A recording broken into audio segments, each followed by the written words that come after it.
he swore. And he whiled away his days at home with music, cards, and wine. But the Emperor had changed. He'd been good once, a shy, almost humble toad. He'd built universities. Then people started whispering about mass graves in the woods, midnight rituals, victims screaming. The Imperial Ravens would round up entire villages, and no one ever returned. The Ravens had come to Ubar scouting for ancient books said to be of great power. But the librarians had hidden the books, so they'd burnt the librarians. The citizens, outraged, had driven them off. The Ravens had come back with dropships. The kid had fled with one of those books. He was brave and dumb and wanted to join the rebellion. And Bernardo had promised his mother he'd protect him.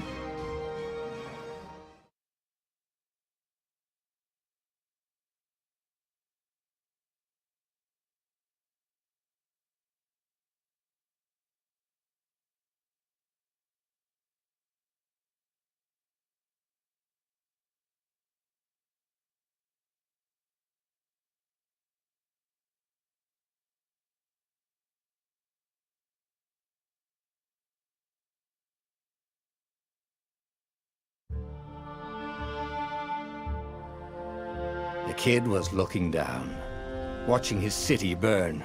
Sorry, kid, Bernardo told the kid. Look, if we give them the book, they'll leave you alone. My mother died for this book! I promised her I'd protect you. Oh, damn it. The kid had run off. With the book, of course. So Bernardo had to run after him.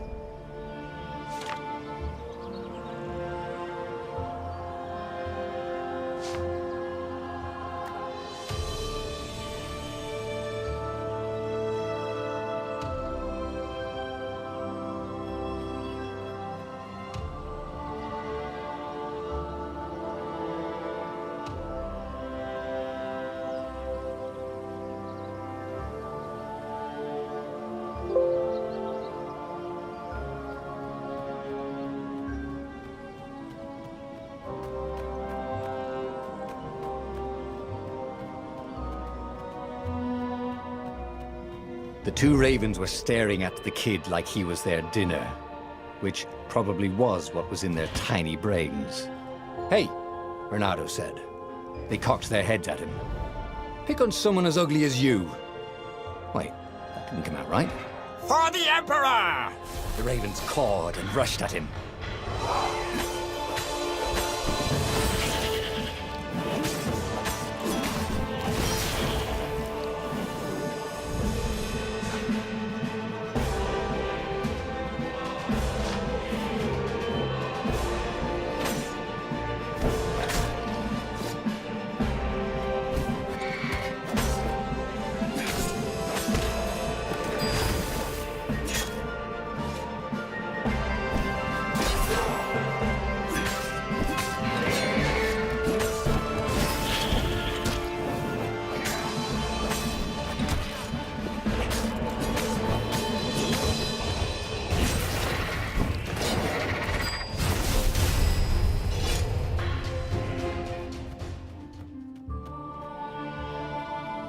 A dropship flew overhead.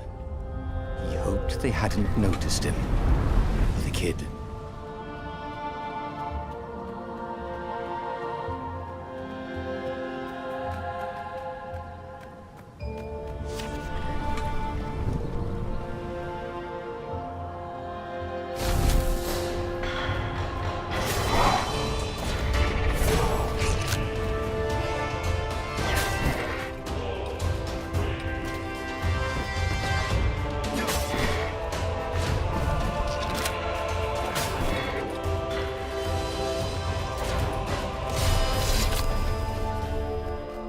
Oh, right.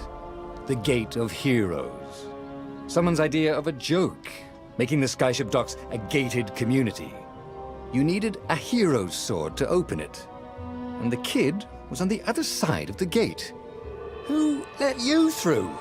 Promise me you'll take the book to the rebels, or I'm gonna steal your ship. I'm not taking that damn book anywhere, and neither are you. Try and stop me, laughed the kid. I bet you don't even have a hero sword. And with that, the kid hopped away. Had to hand it to the kid. He was an idiot, but he had guts. Where was Renato going to get a hero sword?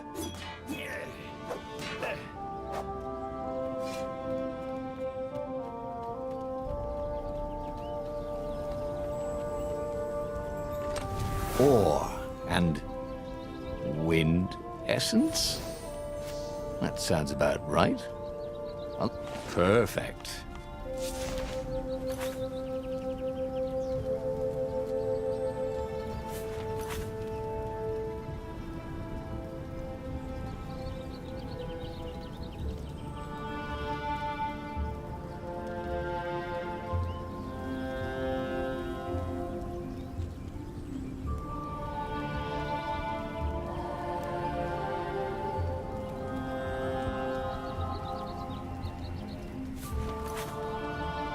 A hero sword. QED.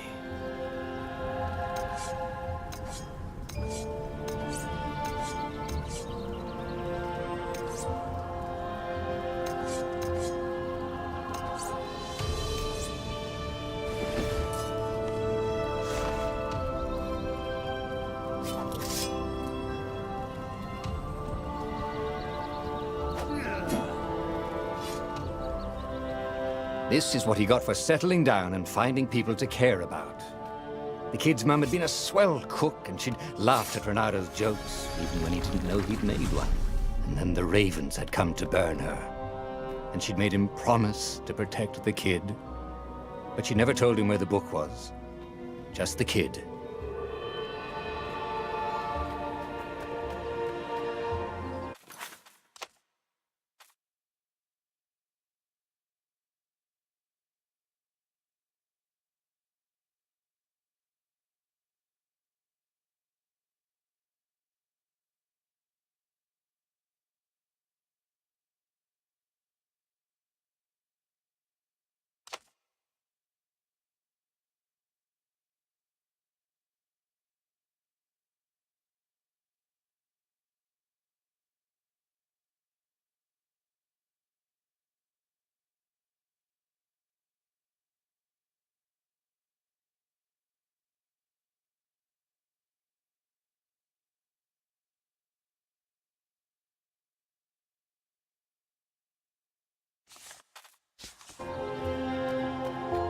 He came up to a ledge. It was too far to jump. There'd been a bridge here before, hadn't there? And there was Peter, giggling at him. "How'd you get across?" he asked the kid. "Where'd you find a hook?" "I hopped," said the kid. Wise-ass kid. "Hey, look out behind you!" "Cute," said Renato. Ah, ravens.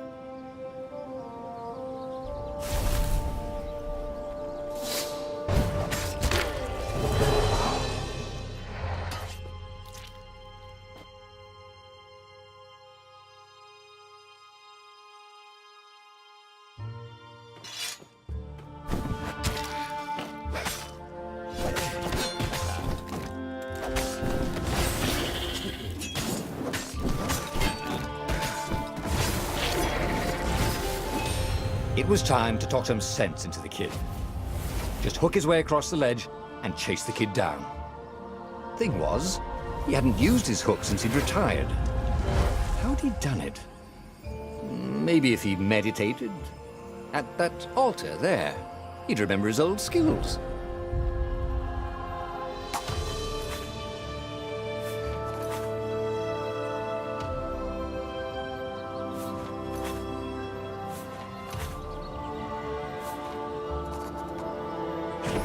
It was starting to come back to him. Something you never completely forgot, like how to freeze time when attacking. The more he fought, the more he'd probably remember.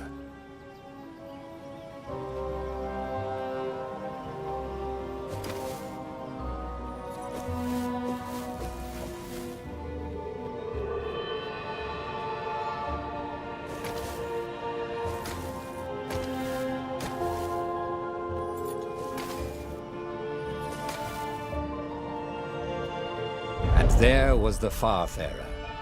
She was the fastest ship he'd ever known. She could do the Kestra run in 12 furlongs. Oh, so the salesman had told him. And something told him the kid was about to walk into an ambush. Stop! He shouted. I'm not giving you the book! Shouted the kid, and took off. No! Peter! But the kid ran for it, and a goggler nailed him with its ivy.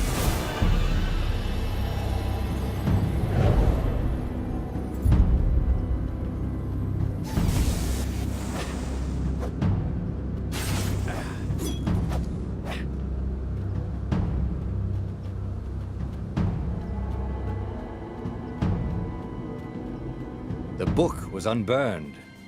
Next to it were the buckles from the kid's shoes, in a kid-sized pile of ashes. Damn it, why hadn't he lied and told the kid he'd take the book to the rebels? The kid would be alive now. Really pissed off and betrayed, but alive. Oh, damn it. Renato picked up the book.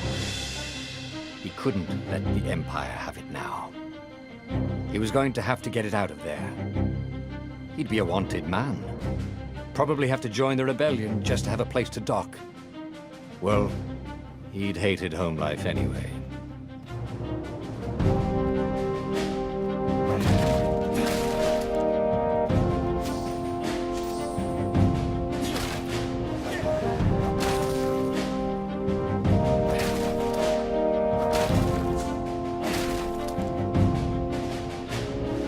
Big deal about this book anyway.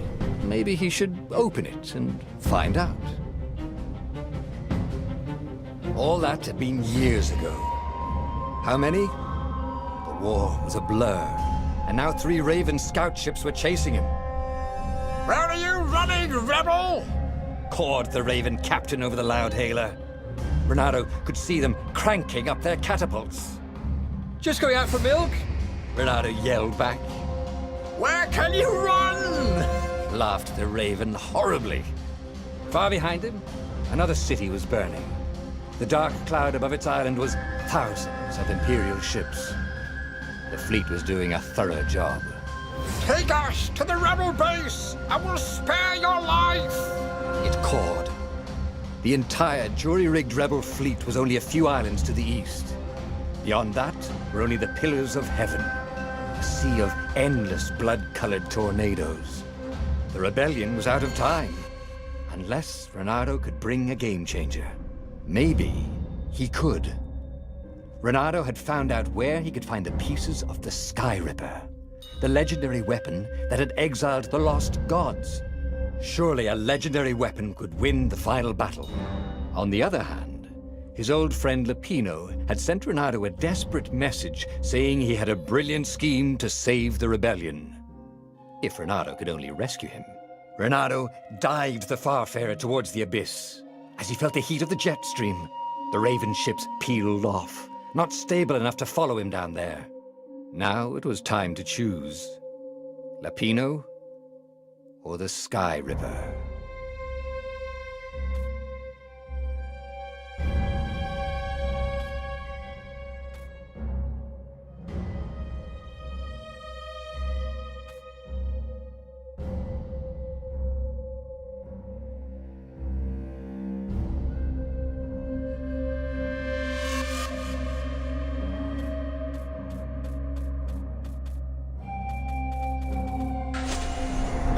Lapino. Apparently, the Mad Rabbit had sold a Pegasus that he did not exactly own. Lapino always wiggled out of trouble, but he was out of time.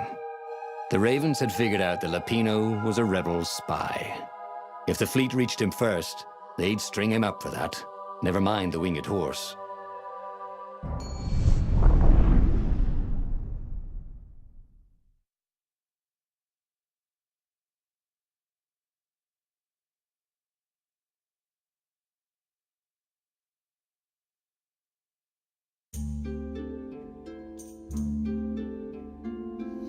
Lapino had apparently managed to confuse the judge by arguing that he hadn't actually stolen a winged horse. He'd only sold it. But wait, Where was the prison? The village was empty. Had everybody fled the ravens?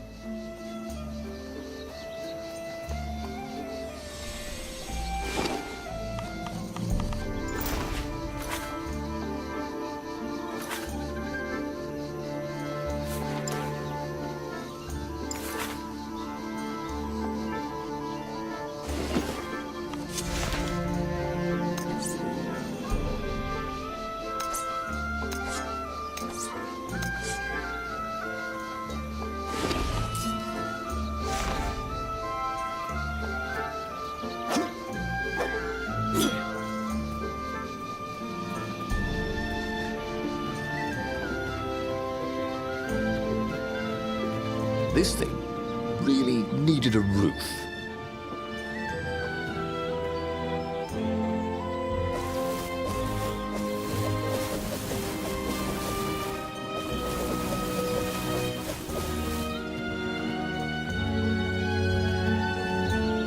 People were frightened these days.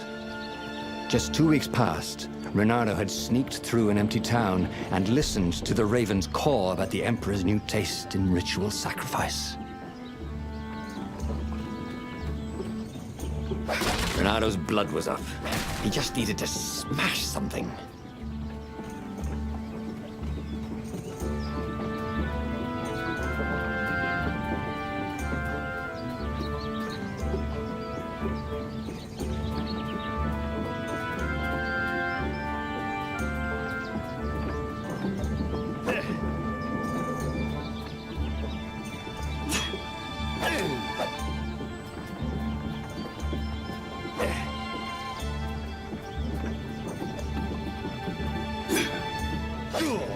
It was good to practice your moves, thought Reynardo. Keeps you limber.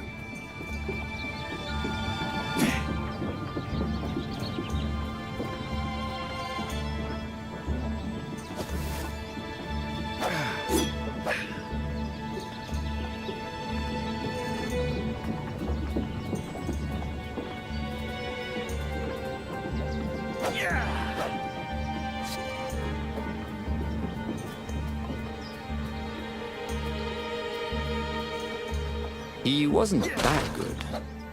Yet.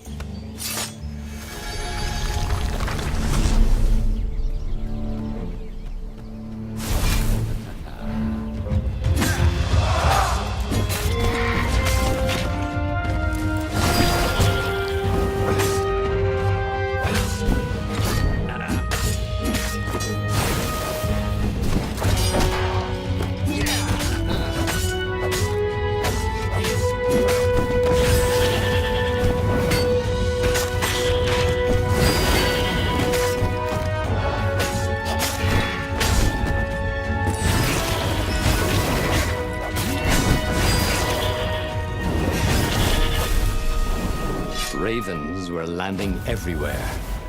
The advance guard. He'd better get moving. If they got to Lupino first, they'd eat him for breakfast. Or a snack. Ravens weren't picky. If they got hungry, they sometimes forgot to interrogate their prisoners. Even top spies like Lupino. Where had the mad rabbit got to?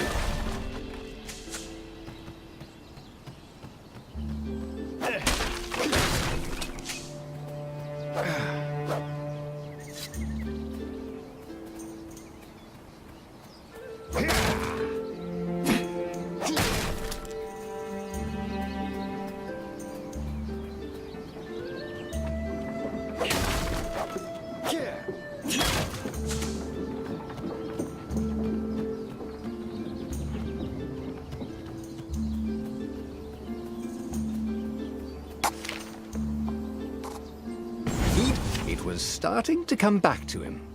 Something you never completely forgot, like how to freeze time when attacking. The more he fought, the more he'd probably remember.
Bernardo felt a little better.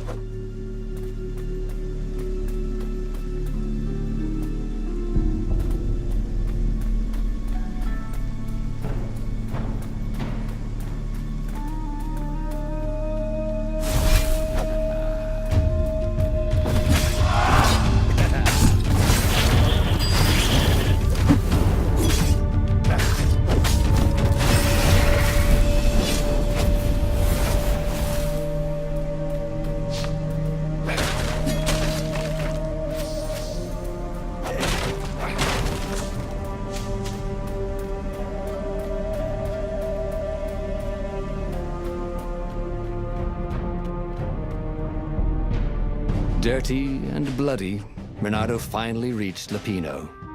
The rabbit was practicing his shuffle. Bernardo recognized the cards. It was Lapino's favorite deck. Oh, I thought you were in danger. I am. The ravens are coming. Oh, the prison thing. Right, yeah, see, this guard owed me 53 ducats, so we made a deal. They're very reasonable people, actually, for weasels. Now, I got a brilliant plan to kidnap Zenobia. We capture Zenobia, we find out what she knows, and that's the whole war right there. Easy peasy, lemon squeezy. Capture the Emperor's greatest general, who also happened to be a deadly sorcerer and, oh, his only daughter? That would be worth it. On the other hand, he could still get to the core of the Sky Ripper, even if he couldn't get the whole thing. It must have great power.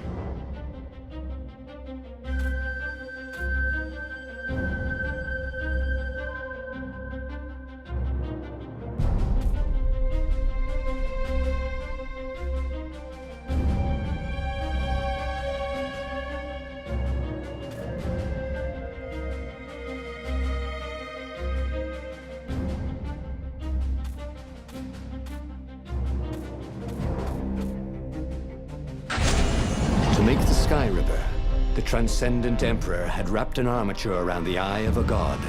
Bernardo had already let that armature slip away to save Lapino's life. But even its core, the eye torn from a god, surely they could fashion a great weapon from that. The core of the Sky Ripper? Lapino's excited. That's an actual thing that we could just go and get. You've been busy. He sure had. Bernardo told him all the things he'd been up to. Soon they got to talking about old times, about wages they'd won and lost, and scrapes they'd barely got out of. It was good to be back with his friend. Bernardo grinned. He had a very good feeling about this.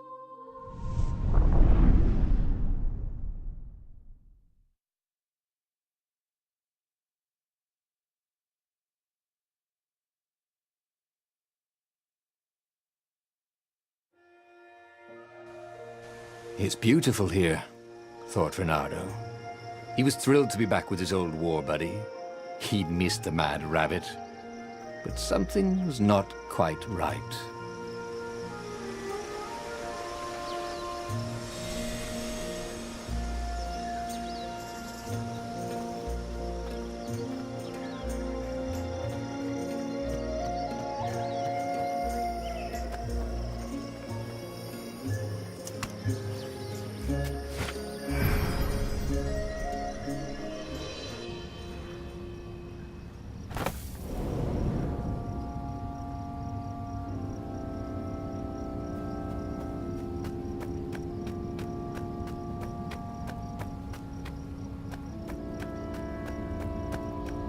There was something sour in the air. Like the earth had ruptured over something that had been fermenting for a very long time.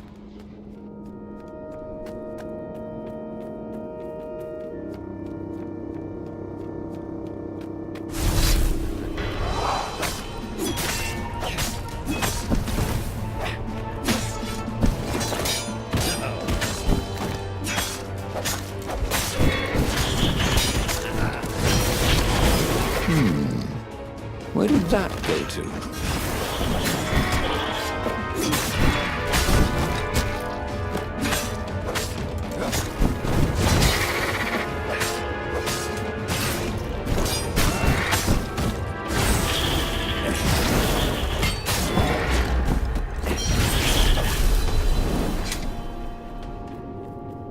Bernardo felt wrong all over. He could feel an almost palpable sickness in the air. And if the land could have tumors, they would look like these monstrous crystals. The forest was quieter than it had been. There were insects, but few birds, if you didn't count the ravens. Bernardo smelled sick animals and dying ones. No healthy ones. I'm getting a bad feeling about this, Bernardo thought. Maybe Lapina was right. Maybe they should have kidnapped Zenobia instead of coming here.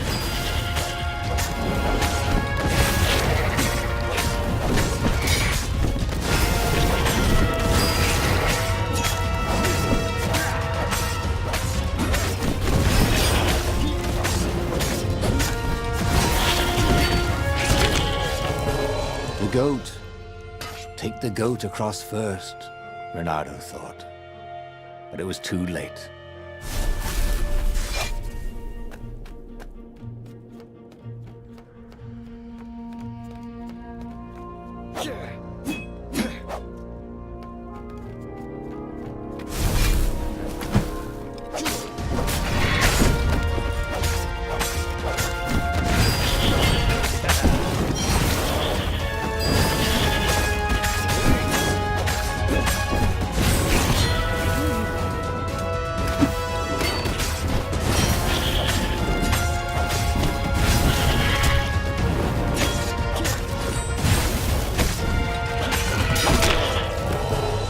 Touché, he said, and died.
Dying, he thought.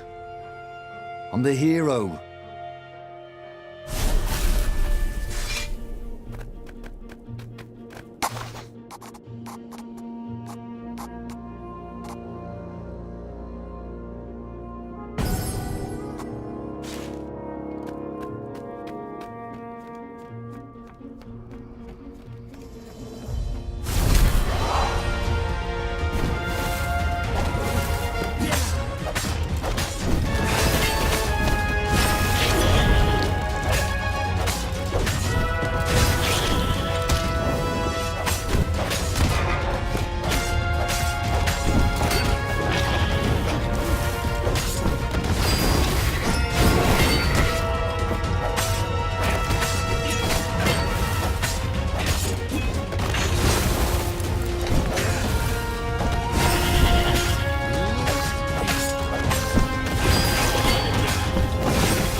As he held the radiant icosahedron, Bernardo felt queasy, like dozens of tiny worms were nibbling his insides. It wasn't healthy to be so close to the eye of a god. How could he use it? He could take it to the observatory. The scientists there could tell him how to harness its ancient power. But honestly, Bernardo ached to get away from it. He brought the core back with him to the Farfarer. But honestly, Bernardo ached to be rid of it. "Tell you what," said Lapino. "I'll take it to the observatory. You attacked the Imperial outpost. The Imperial outpost was a vital communications node. Taking it could shatter the Empire's ability to coordinate. And it would be full of secret plans and maps and maybe even rebel prisoners. It was a good target for a hero like Reynardo. But what if Lupino got the core and then broke it, or lost it, or worse? Was Reynardo ready to take that risk? Maybe it was better if he brought the core to the scientists himself.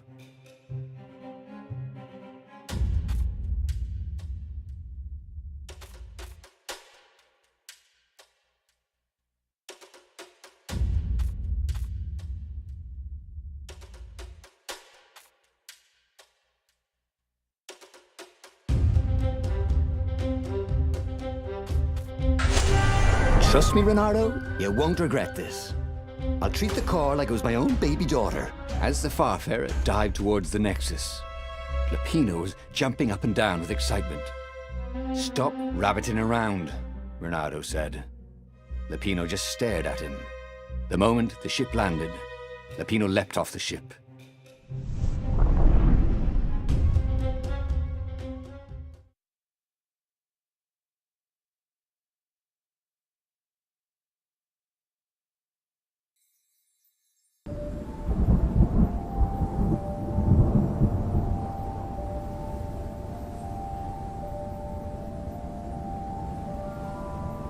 As Lupino vanished into the wilds of the Nexus, Reynardo vaguely remembered Lupino had a baby daughter, didn't he? And he told her mother he was going out to get some Easter eggs, and he'd never come back. But Reynardo was relieved not to carry the core anymore. He was already feeling better. And who knows, maybe this time Lupino would get it right. And if Reynardo could take the outpost, he'd have access to all the Empire's communications in the sector. Right?